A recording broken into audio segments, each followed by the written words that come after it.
Welcome back to another video. So I will use the same sketch, the same 2D profile to define a 3D model, but now within Fusion. As you can see, I have a video for SolidWorks, one for CATIA, and now we're gonna see how we can do that within Fusion. So to get started, I will make a new design. I will display the origins over here, and afterwards I will insert a canvas, which will be the same wood turning that I used previously on the front plane.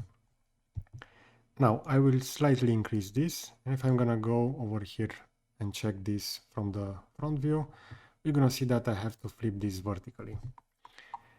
Afterwards, I have the possibility to scale the canvas.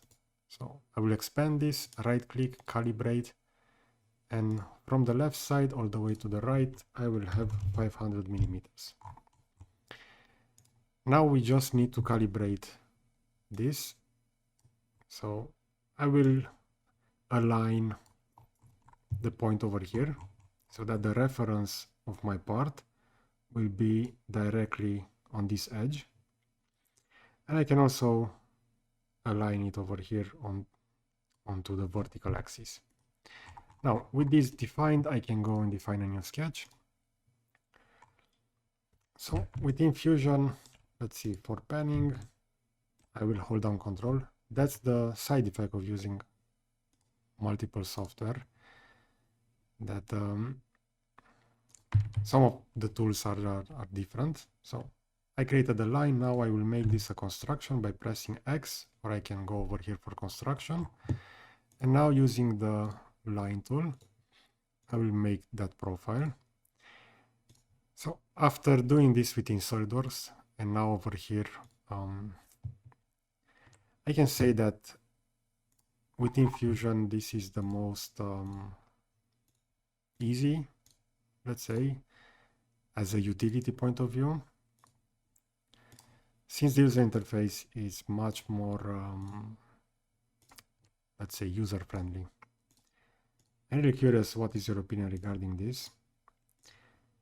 I know that the vast majority of my users are CATIA users, but I still find that this is much more easy within Fusion.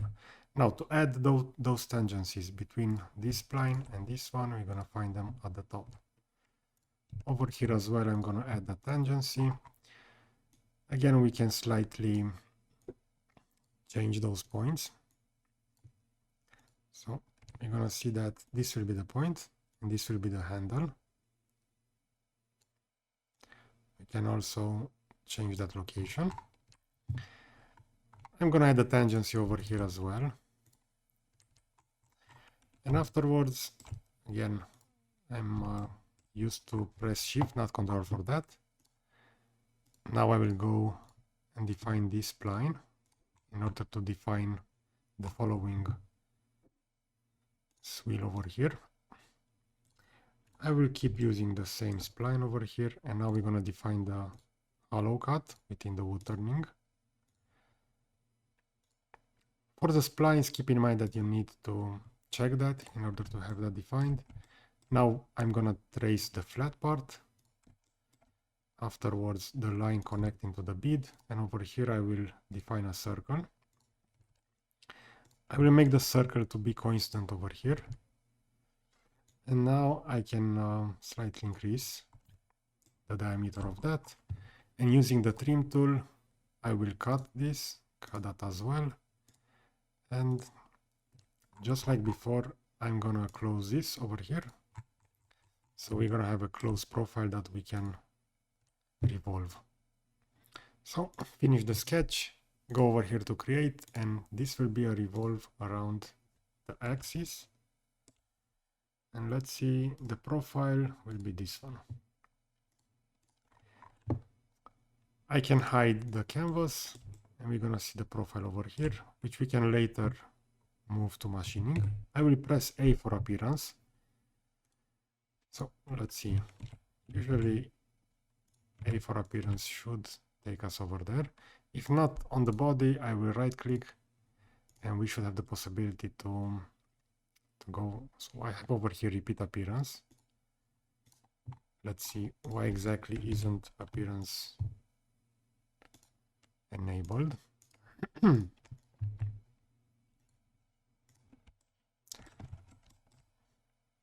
Okay, so the appearance, I see it was over here. So, okay, within the appearance, I will type in wood within the library, and I will choose cherry for this part. And we're gonna see how our part will look like that. So I see that the appearance will be docked over here on the left side of Fusion.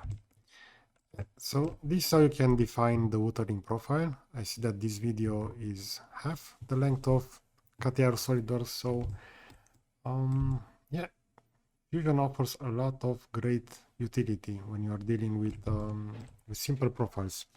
So if you enjoyed this video, I will position a similar video over here on the left side. I will add this to the Fusion tips and tricks playlist, and I will also add the subscribe button. So thanks for watching. See you in the next video.